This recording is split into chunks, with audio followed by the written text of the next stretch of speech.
నువ్వు పాపం చేసావు, తప్పు చేసావు, దేవునికి దూరముగా జీవించావు. దిద్దుకోవడం ఆయనకి ఇష్టం, పశ్చాత్తాపపడటం ఆయనకి ఇష్టం.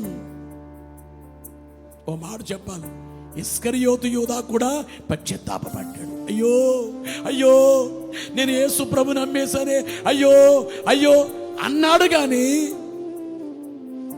దైవజనుడు దేవదాసయ్య గారు చెప్పిన మాట ఏంటంటే, ఇస్కరియోతు యూదా పశ్చాత్తాపపడ్డాడు కానీ ప్రభు దగ్గరికి రాలేదు.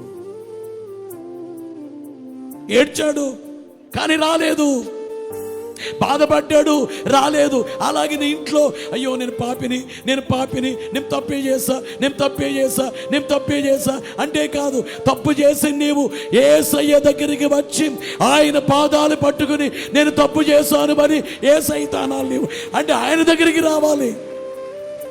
బోలో యేసు మహారాజుకు దేవునికి ఘనత కలుగును గాక. బోలో యేసు మహారాజుకు.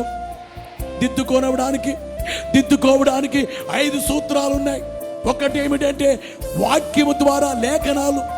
బైబిల్లో ఏ లేఖనాలు అయితే ఉన్నవో లేఖనాల ద్వారా నువ్వు దిద్దుకోవాలి. రెండోది విశ్వాసము ద్వారా నువ్వు దిద్దుకోవాలి. మూడోది కృప ద్వారా దిద్దుకోవాలి. నాలుగవది క్రీస్తు ద్వారా దిద్దుకోవాలి. ఐదవది దేవుని మహిమ పరచుట ద్వారా దిద్దుకోవాలి. బోలో యేసు మహారాజుకు.